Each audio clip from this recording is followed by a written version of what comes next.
اب تمہاری شادی ہونے والی ہیں، تو آنے والی کو دیکھو نا کتنی بڑی قربانی کر کے آ رہی ہے، گھر، ماں باپ، بہن بھائی، سہیلیاں، ماحول، ہر چیز چھوڑ کے وہ آ رہی.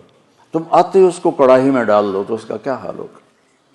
اور جتنی کوئی مشین قیمتی ہوتی ہے اس کی ڈائی اس سے بھی قیمتی ہوتی ہے. ڈائی سانچہ انگریزی میں ڈائی کہتے ہیں، اردو میں سانچہ. مرسڈیز کا جو سانچہ ہے جس میں مرسڈیز ڈھلتی ہے وہ مرسڈیز سے زیادہ مہنگا ہوتا ہے. اس پہ کوئی ذرا بھی خراش آ جائے نا اس کو تبدیل کر دیتے ہیں، نیا لگاتے ہیں. یہ جو 2-3 سال ایک ہی ماڈل چلتا ہے کہ نیا ماڈل لانے کے لیے کروڑوں ڈالر پھر خرچ کرنے پڑتے ہیں کہ نئی ڈائی بنانی ہوتی ہے، نیا سانچہ بنانا ہوتا ہے. اس لیے 3 سال ایک ہی ماڈل چلتا ہے.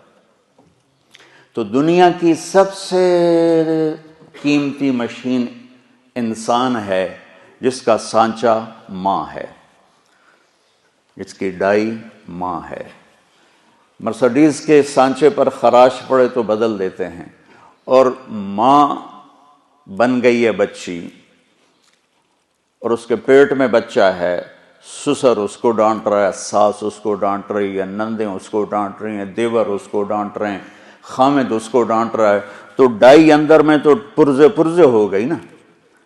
آج کل بچے پیدائشی ڈپریشن کا شکار ہیں کہ ماؤں پر وہ تشدد ہوتا ہے ماحول. کہیں اس کا الٹ بھی ہو جاتا ہے لیکن وہ بہت کم ہے کہ آنے والی بڑی زوردار ہوتی سارے نے بلا لیں دی،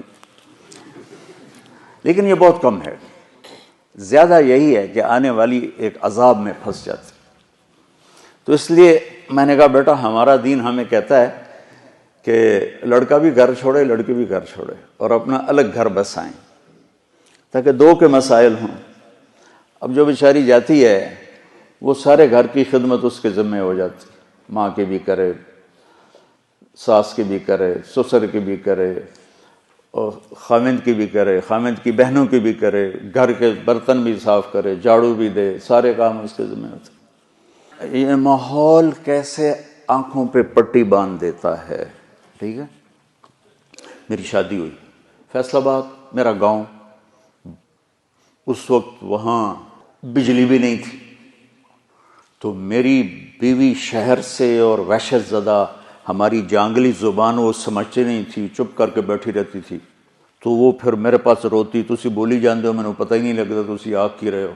ایسی کیفیت. اور اللہ نے آنکھ کھولی تو نوکر، کھانے والے الگ، پکانے والے، کھلانے والے الگ، پکانے والے الگ، سودا لانے والے الگ، حکا بنانے والے الگ. حکے کا ایک مستقل نوکر ہوتا تھا جس کا کام تھا صبح حکا تیار کر کے رکھنا اور پھر عصر کے بعد دوبارہ حکا تازہ کر کے رکھنا. اس وقت حکے پر پوری مجلس لگا کرتی تھی. تو میں نے اپنی ماں کو کبھی نہیں دیکھا کہ میری ماں کو اچھا پکانا بھی نہیں آتا تھا اور روٹی گول نہیں بنا سکتی تھی چونکہ سارا کام تو نوکرانیاں کرتی تھیں. تو میری ماں کو کوکنگ نہیں آتی تھی اور نہ ہی کوئی روٹی پکانی آتی تھی. بطور عورت تھوڑا بہت وہ جانتی تھی لیکن چونکہ کام کرنے والیاں ہوتی تھیں تو ان کو بھی ضرورت نہیں پڑی. اب اس ماحول میں جرگا، پوری مجلس شورا بیٹھی ہے، پوری فیملی کی عورتیں اکٹھی ہیں اور گفتگو کیا ہو رہی ہے؟ تیری ماں تا چولہے تے سڑدی پئی ہوندی ہے تے بیگم تیری ٹھک تے پیڑے تے بیٹھی ہوندی، ٹھک تے منجی تے بیٹھی ہوندی. اور میں ہنس پڑا. میں نے کہا میری ماں کداں چولہے تے سڑی؟ میں نے کہا میں ہمیں تا اسے ماں چو جمیا، میری ماں نو تو ہن تائیں پکاونا نہیں آمدا تو کداں چولہے تے سڑی ہے جو میری بیگم جیڑی ہو ٹھک تے بیٹھی تے ماں چولہے تے سڑدی پئی.